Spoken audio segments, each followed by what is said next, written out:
from our clinic. It's called Art of Eating. How many of you follow my Insta page?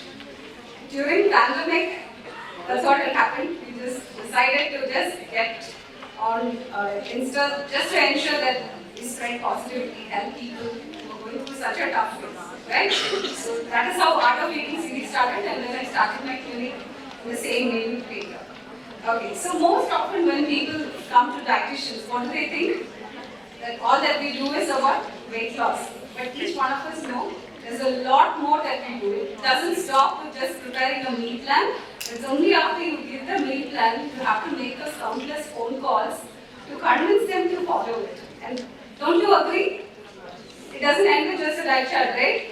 The biggest challenge is to make sure that you coax them, nudge them, push them. Sometimes you have to become that strict teacher, probably your principal like I actually would have been the inspiration. You got them to go ahead and follow it. Sometimes you're just being there as a very good listener and trying to help them make that shift or make that change. So that is where the challenge is. And I think psychology plays a big role here. Don't you agree?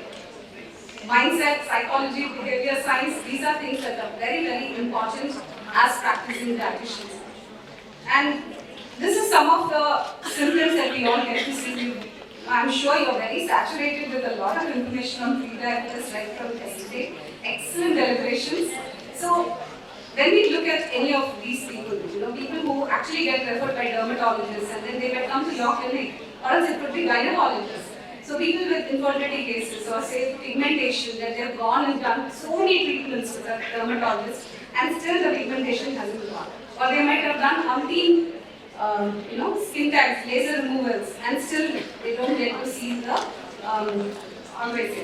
they don't come out of it at all, right? So it's a loop that they're in, and unless you address the root cause, which is pre-diabetes, you won't be able to see the results. Now, athletes, you all know how athletes are super active. And how could they have diabetes? I'm sure you have a question like that in mind. It's just that not every athlete goes ahead and plays in the national or the international level. Do you agree?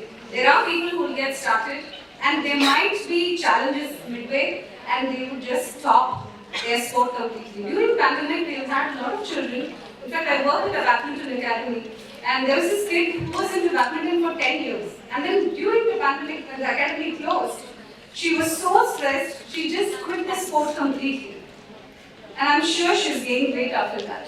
She just went into depression because her dream was to play for the country. But then that didn't happen at all.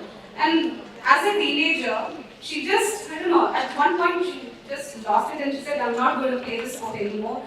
And we don't even know where she is.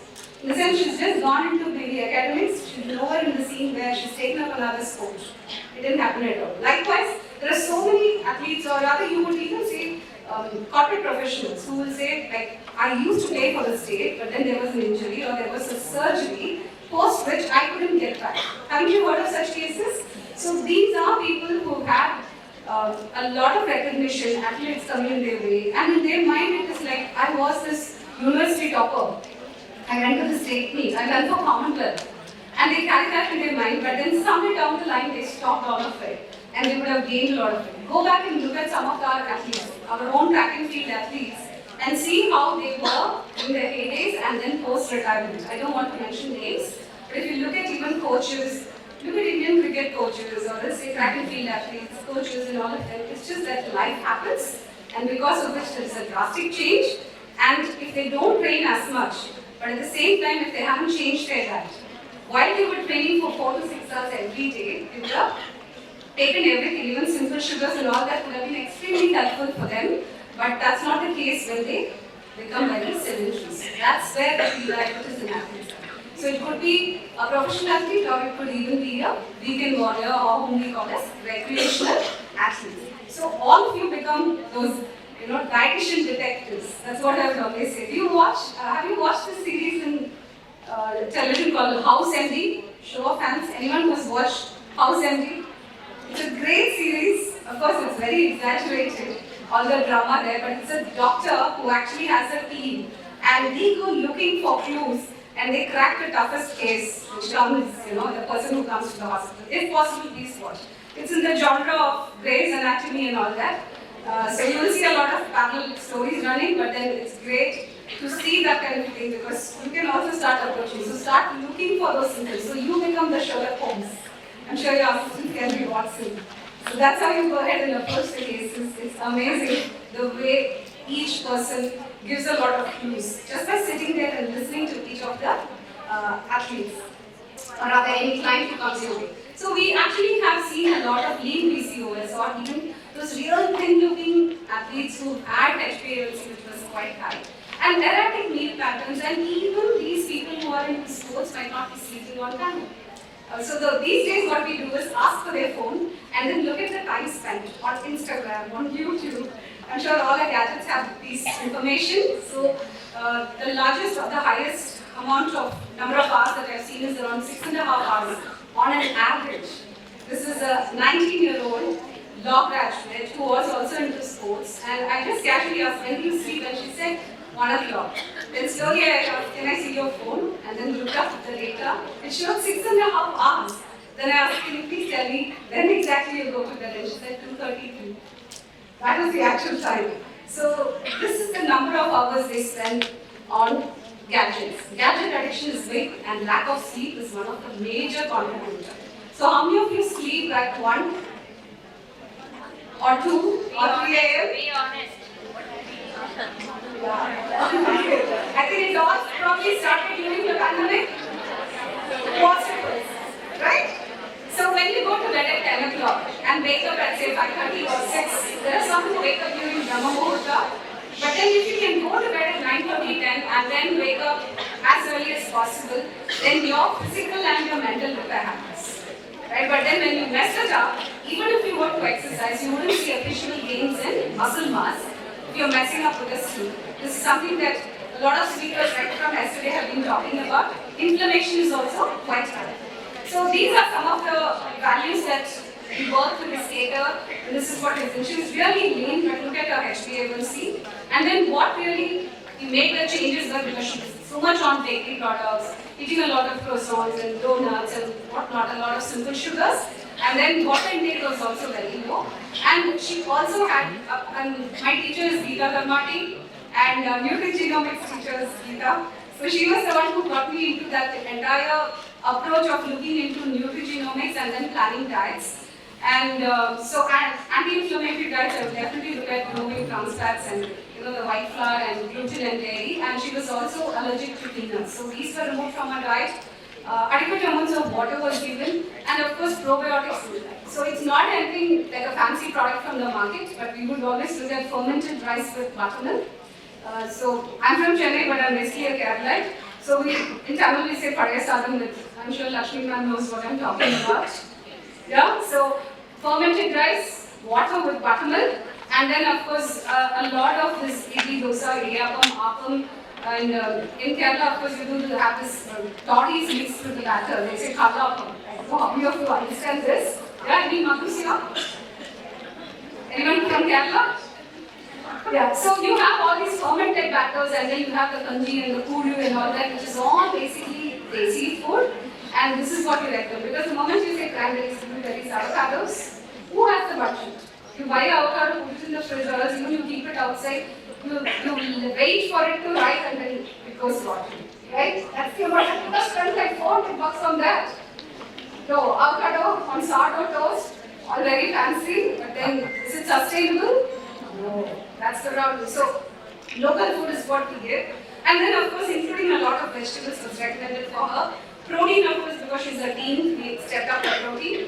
Monitored through WhatsApp for meals. She would have to take pictures and share it. So 2 dietitians are looking into it every single day. We would also send motivational messages. And of course, we focused on sleep pattern, making sure that she goes to bed at least by 9:30. I remember working with one of the world champions, a badminton coach who had come to Chennai. And then he said in Netherlands, most kids will go to sleep by 8. And most parents will sleep by 8:30. So then I told him here, only by 10 o'clock they'll watch all the TV serials, and uske baad they go to the kitchen and then make the roti or dosa or idli, and by the time people sleep at home it's around 12. He had a good laugh.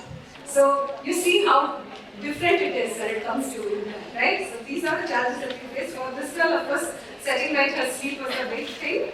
And moving on, I'll also show you some more. I'm going to skip this slide because we all know how we've been discussing about sugar and refined sugars and pre-diabetes. But the main thing for us to understand is there's a lot of refined sugars which is taken by athletes.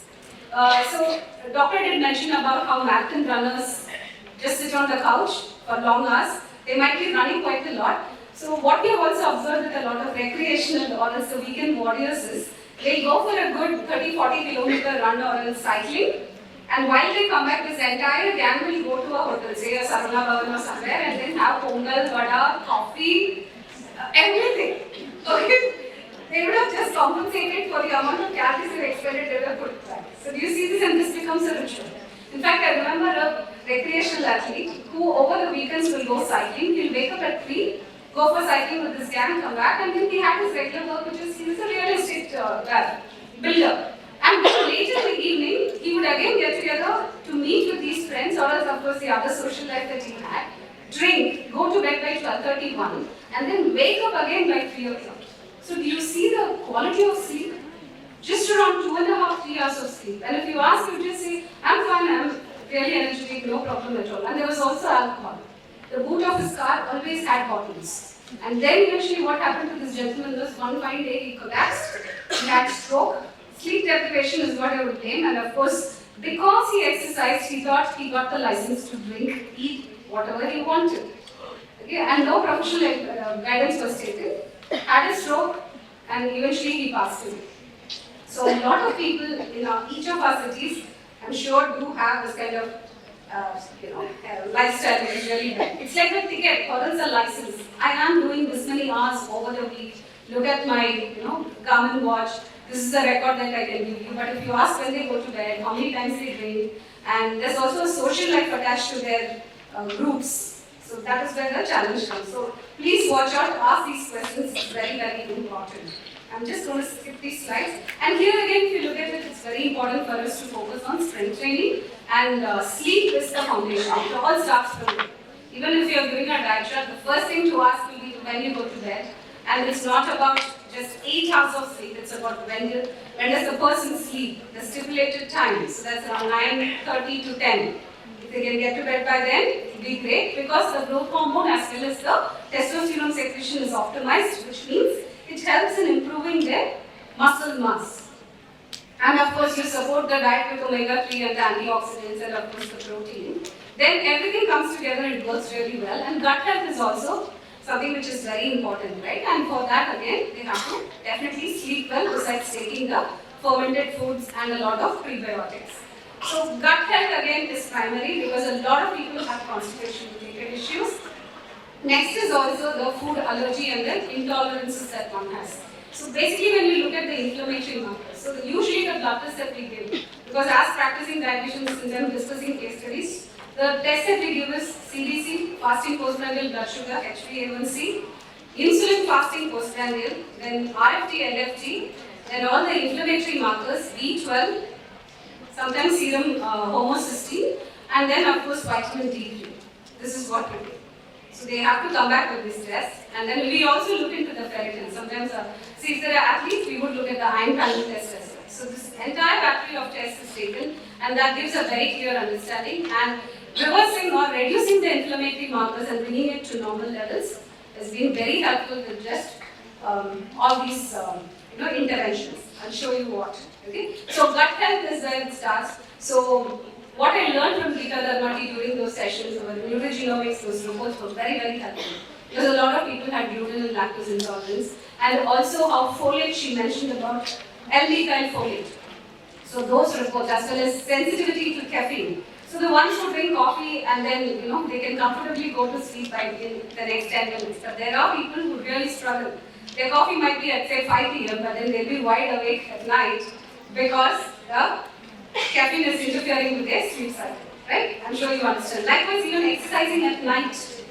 So their adrenaline kicks in. And because of it, they become super active and they're not able to sleep. So we would always push the exercise to morning or else noon or before 5 p.m. Let me just go back to, okay, one more case study. So this again was a doctor, And look at his height, 5'2", and his weight was around 82 kgs. HbA1c was around 6.2. And his cholesterol, LDL, all these values are given. And of course, uric acid levels are high. Another factor about uric acid levels would be to focus on the fructose, because there are people who eat bowls and bowls of fruits. They might eat like one small watermelon or else one papaya and just eliminate their dinner. There are times, I'm sure you have seen such clients, they think it's great to eat a lot of fruits, but it backfires especially for someone who is insulin resistant. And then he also had migraine issues, sinusitis, and a lot of issues with the bowel, fibromyalgia, all these issues were there for his doctor. So this is the diet that she was following. We focused on gut health, giving all desi khana, local foods, prebiotics, probiotics, and then adjusting their diet accordingly. And this was her diet recall. And the gluten-free, dairy-free, peanut-free diet was given, stepped up the fiber gradually because she had IBS-like symptoms. And we didn't give her any raw food, only cooked foods were given, soft cooked vegetables. And this is a change over a period of time. You will find her story in my Instagram page. This is a doctor based in Bangalore.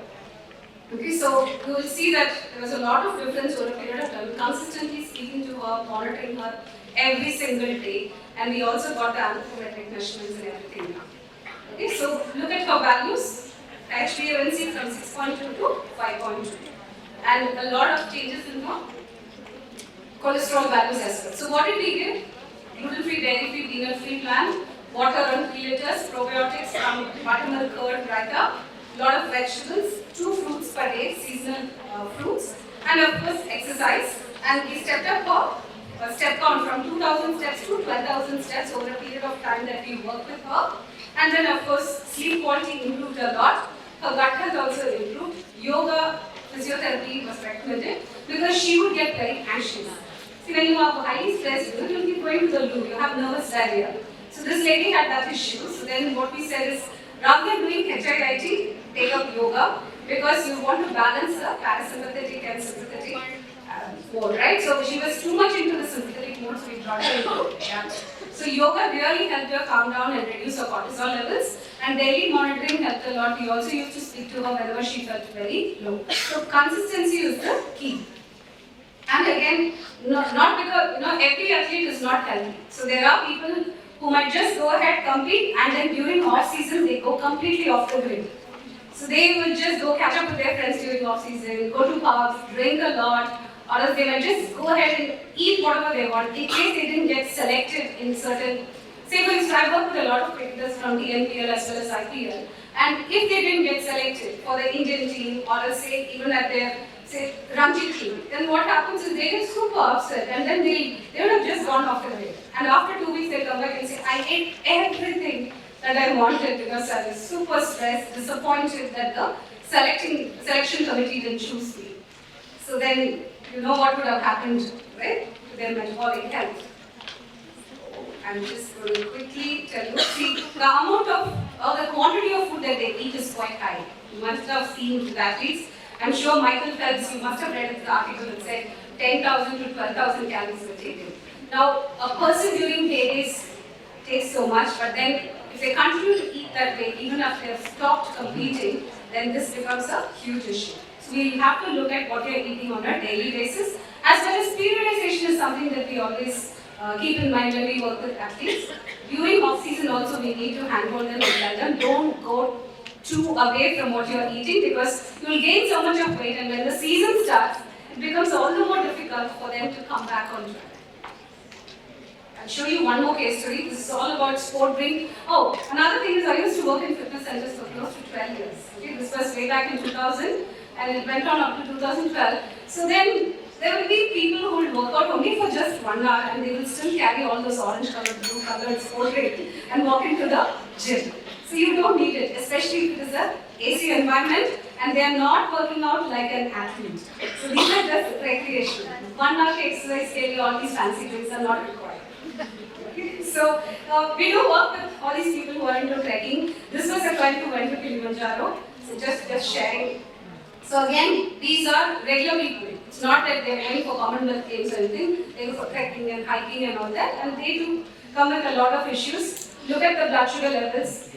It was high, and then with intervention we brought it down, and then handholding. It was a 10-year dream to go to Kilimanjaro, and he achieved it. So this is a person last year we worked with, and amazing difference just by monitoring. So as dietitians, as sports dietitians, or even working in the area of preventive health, there's so much more that you can bring to the table. So don't give up. The next 20 years, I can clearly see there are a lot of people with these issues who are coming up with all these problems, because gadget usage has become a huge addiction. All of you today, please go back home, have a look at your phones and see the average time spent on gadgets. Okay? I can see a lot of smiles. Okay, I'm going to quickly just move on. Muscle mass, we already told, all of us lose a lot of muscle. And as women, see, we all go through, I went through perimenopause, attained menopause. Okay, and during the past 4 years was insomnia, allergies, and whatnot. Okay, and during this phase again, you become more prone to insulin resistance. This happens. And the first time when I got the diagnosis was, I was undergoing infertility treatment for a good 8 years.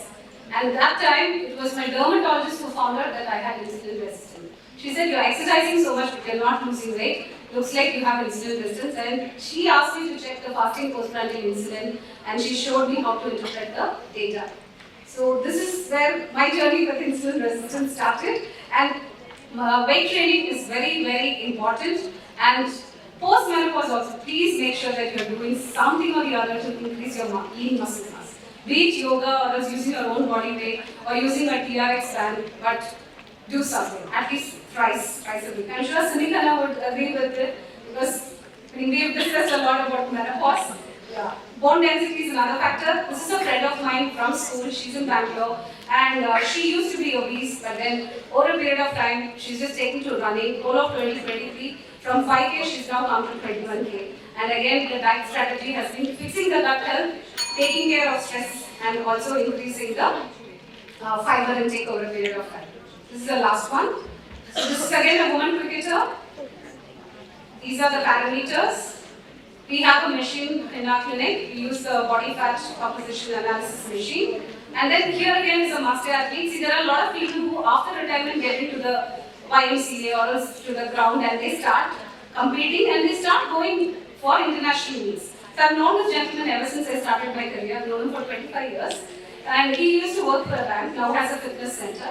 And he continues to go for a lot of international meets. We're getting him ready for Sweden. There's an international master athlete competition in 2024. So we are working with him. These were his parameters and the changes that we made.